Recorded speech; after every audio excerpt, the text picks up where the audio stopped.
Hi, all you ATU members. This is Bill Berry, and we are back. This is session 2, and we talk about the history of grievances. And the reason we talk about the history of grievances is because we want to look at the past to see what's the best for the future.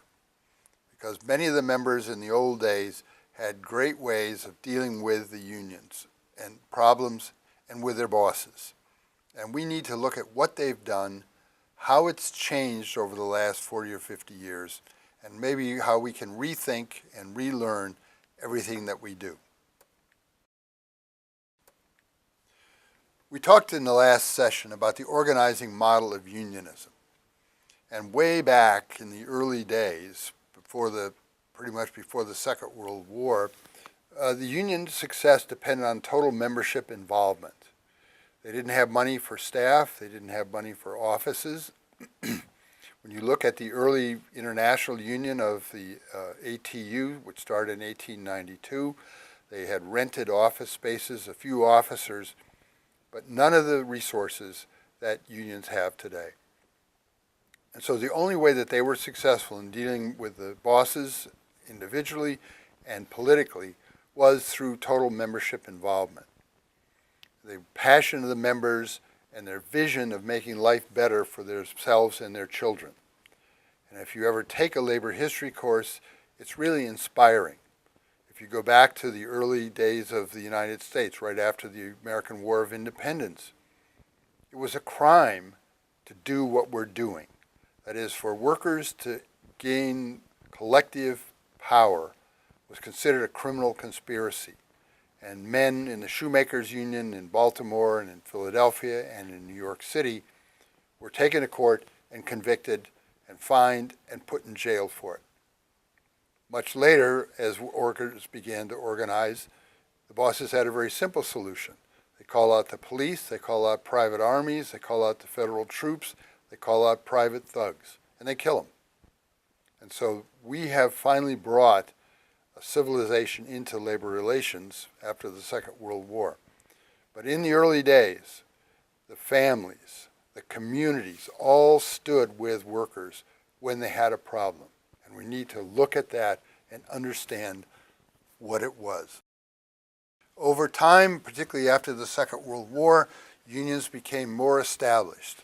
They began to have resources, they had full-time staff, they had international and local offices, and they developed the servicing model of unionism, which became dominant structure.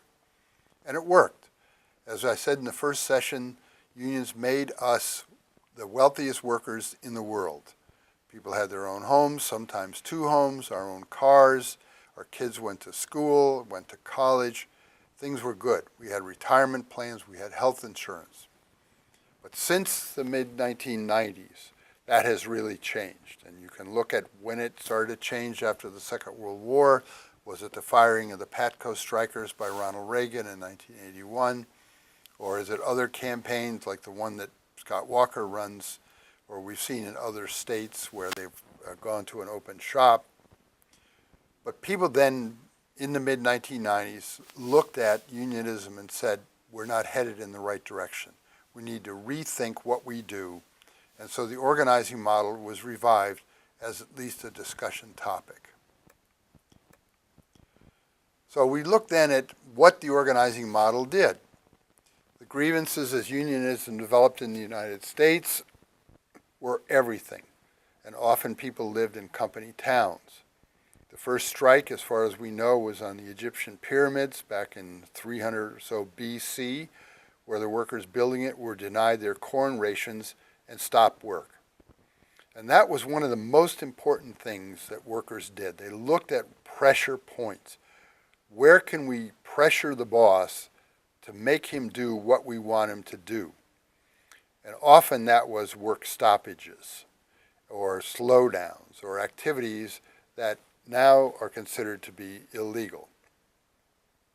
What we have found, and you will see in the documents that I'm going to talk to you about in a few minutes, grievance handling has really changed in the past few years. Because we have gone to formal grievance procedures, we have gone to a small committee from the union and a small committee from management, handling workplace disputes, And the general thinking is if you have a grievance that you can't settle, you take it to arbitration. This basically shuts out your members and creates a huge expense for the local and is a very, very difficult way to go. And so what we're going to see in the next part is a history of how this way of handling grievances changed. And I think that you're going to find it important to know because the history of the unions is a guide to the future.